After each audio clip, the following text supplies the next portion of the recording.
Hello and Assalamu alaikum. I just wanted to show how I make my sauerkraut. There is lots of videos out there, I know, but there's still lots of questions coming. How do you actually make sauerkraut? So I just wanted to show that it's quite simple, not a rocket science. So basically what you need is pretty much cabbage. You don't need any other ingredients at all. Today I'm gonna use some carrots as well, apple and piece of fennel, and some spices. So it's good to weigh your carrot beforehand, your cabbage beforehand. Most recipes ask for about 2 grams of, 2% of salt out of the weight of the cabbage. So this half cabbage I have here is about 450 grams. So that means I will need about 10 grams, 10 grams of salt, which is about 2 teaspoons of salt. Also you keep one of the top leaves. You're not gonna chop it because that you're gonna put at the top of your cabbage. So just like that, you keep it aside. For this amount of cabbage, I'm gonna use a culinary jar like this. Right, and then you just chop your cabbage. It's good to get the hard core out. If you have like a processor or something, you can chop it up in there. I don't. I just like to chop my cabbage by hand like this. It's quite quick, quite simple, nothing too elaborate. It doesn't have to be exact sizes. It can be any shape. Obviously the thinner the slices, the easier it is, and it will be easier on eating as well. So yeah, just chop away.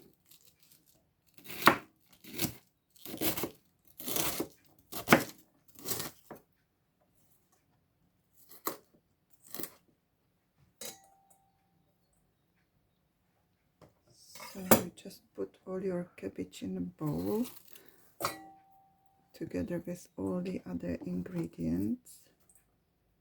You can use white cabbage, you can use red cabbage, whatever you have. You can use both, mix it so that it's nice and colorful. You can use other vegetables,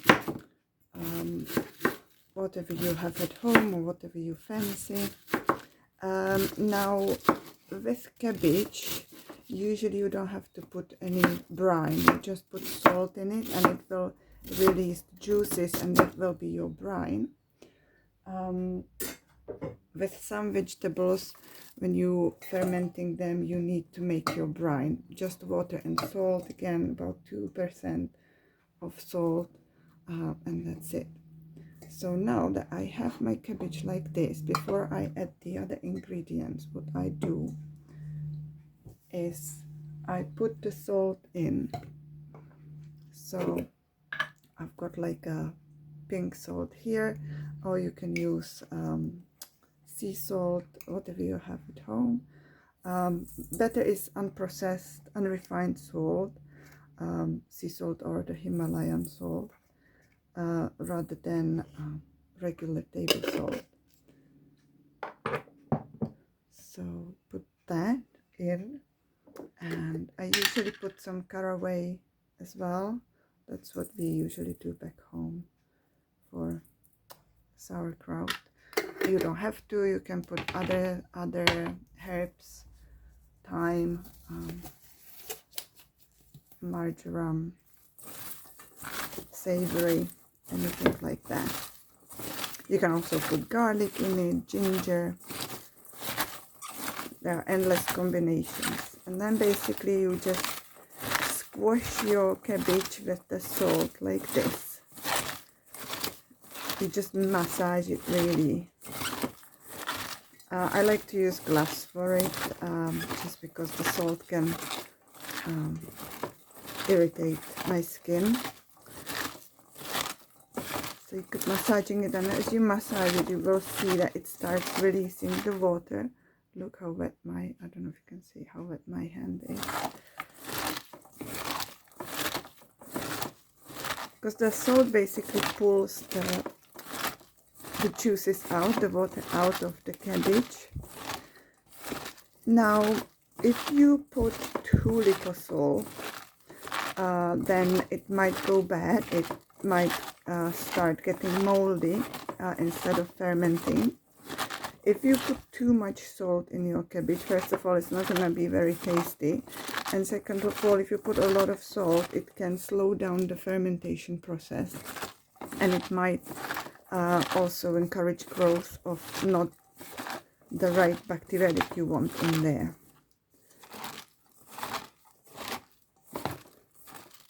Right. So I'm probably gonna leave it as that for now. Let it sit. And while it sits, you can also taste your cabbage to see whether you feel it's salty enough. And while I'm waiting for it, I'm gonna do my other veggies. So with the carrots and apples, you just grate them roughly. Again, it's not a rocket science. Any grater will do. It can be a smaller grater, it can be bigger grater. If you don't have a grater, you can just take like potato peeler and just, as if you were peeling the carrot, you just get those shavings and put them in. That's also an option. Or you just cut it into very thin slices.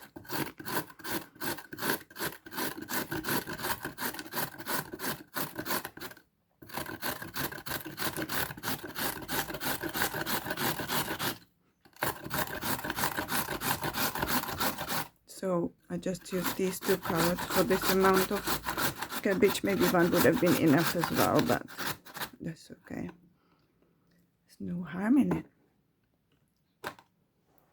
And you add it to your cabbage. And in the same way, you're gonna grate your apples. And again, you don't have to put the apples in there. It just gives a bit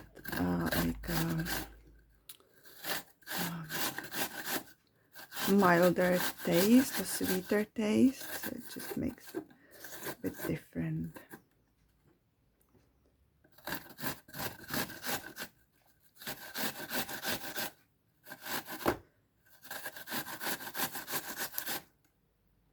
And as I said, you can completely just do a cabbage, no problem with that at all. So just cabbage and salt, you don't have to put anything else in it, and it will be perfectly fine. One more piece.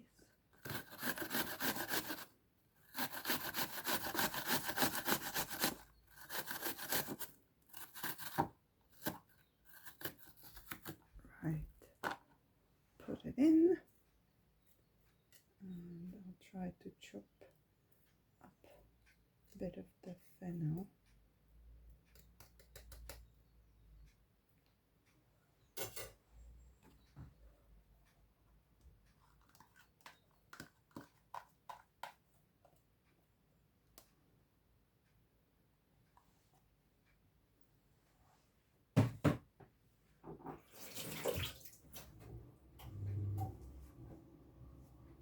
Fennel is not something that I would usually put in the cabbage, but if I have it, why not?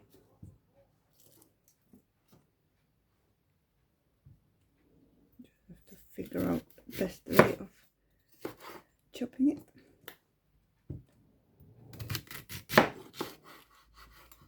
nice fennel. Probably do just half and leave the other half for salad or something. Maybe smaller pieces, like so. See, I'm not a chef. I don't know how to cut quickly. But it's kind of therapeutic, you know. You just chop in and your mind kind of calms, and it's just mindfulness exercise kind of thing.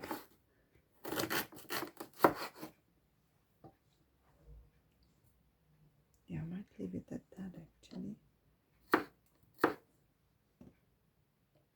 You don't want to overdo it because fennel has quite strong taste. So let's not overdo it. Let's pop it in there.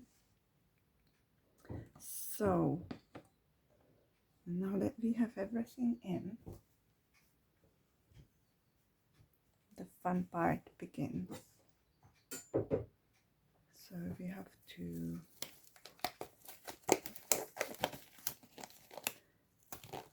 try to pop in my glove again, and we try to squish it a little bit more. Now mix it with all the other ingredients, like so.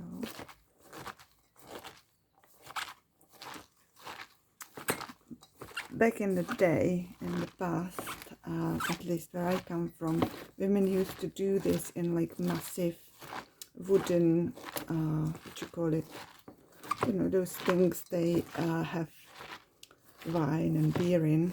I don't know, call them those big wooden things, but they would have huge ones, and they would put, it would be like a village thing or a big family thing. They would fill it up with all the cabbage, and then they would do this with their feet. They would just run in it with their feet, stomp, stomp, stomp. So yeah, it's quite funny. And then the whole village would have like a little, not little, would have their share. And the women would like take turns and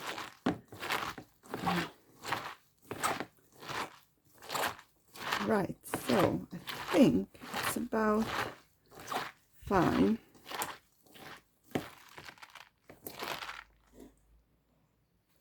So if I tilt it, I don't know if you can see, they probably can't, this way, that the juices are releasing. So now that you have done this part, you can start stuffing it into your jar. Make sure that the jar is clean.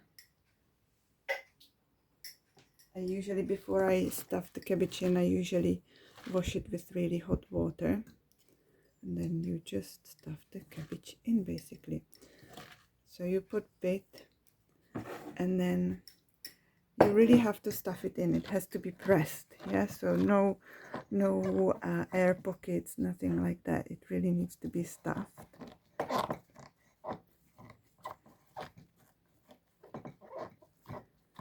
Like so. You can get like special stuffers for that. You can use to squeeze all the cabbage down, but you know, doing it by hand is perfectly enough. As you press it, you will see that the juices are releasing more.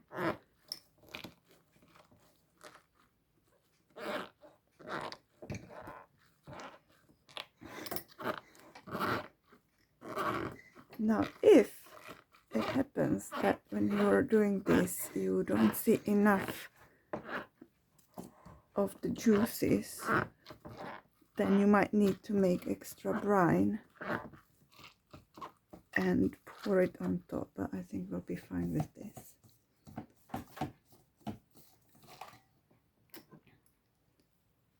Now,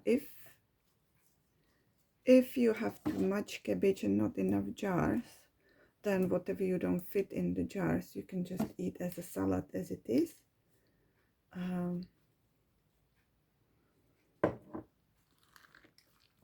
or just try to find a small jar. In terms of the jars, any jars will do. So if you have some jars from like jams or honey or anything else, you can just wash them and reuse them.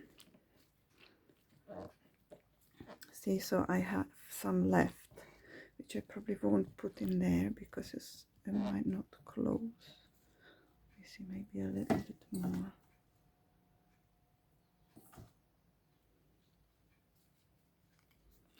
See how the juices are coming up? So there is plenty of water in there.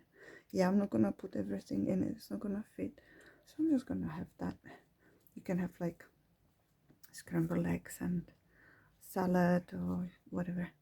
You can pop it in a soup as well. If you're making soup that day, you can pop it in the soup. Just be careful with salting the soup because this has already plenty of salt. So yeah. So now you will use your spare leaf. I might make it a little bit smaller. And what you want to do is basically you want to kind of make a shape that will fit on top of that cabbage. Somehow this one is quite hard, but yeah, that's all right. We can play around with it. Basically you want to cover your cabbage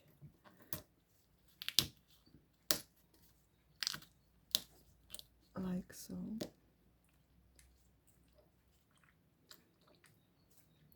And if I can show you another fancy thing.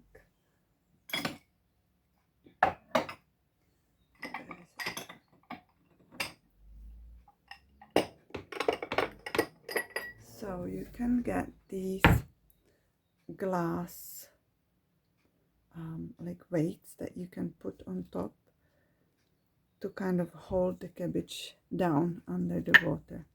See if I can close it like this. So initially when I start with it, I don't put, you know, the rubber that goes around the lid of the clone jar. I leave it for a couple of days, you know, to sit and do its work like this, and then I'll put the rubber on it later. So that's done. You probably will make a little bit of mess, but that's okay. And then you want to put the jar with the cabbage in a bowl or on a plate or something, and you just leave it on your counter, because as it ferments, the juices will probably overspill, and so you want to catch it in the bowl or somewhere. So that's it, really. So we've done about 18 minutes, not even 20 minutes of video, and we've done a jar of sauerkraut. So it's quite quick, simple, yeah, so you leave it on your counter for about a week. Usually I start eating it after like 5 days or so. In summer when it's really hot, it might be a bit quicker. You don't want to have it on a direct sun. So yeah, on the counter, but not in a direct sun. And once you can start tasting it after a few days, you know, the level of sourness, if you like.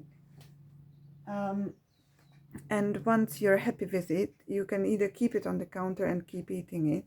I've got another one here that I've already finished. That one had in it cabbage, carrot, and this one had garlic actually. So I just keep it on my counter, and you know, every day I just open it and have few scoops. So I like to do one every week or every couple of weeks as I go, so that I have something to munch on, you know, continuously. Or you can also, especially in summer, you might want to put it in the fridge, or if you're in a very warm climate, you might want to put it in the fridge so that it doesn't over ferment. So you would leave it on the counter until you're happy with it for like 5 days or so, or longer, and then put it in the fridge. You can put it in like a pantry cupboard where it's out of the daylight, and yeah, store it that way. It doesn't really spoil as such, but it needs to be in like a relatively cool place, not in too much of a heat. All right, that's all. I hope that you all are now motivated to make your own. Enjoy the process, and hope it tastes nice. All the best. Salam alaikum.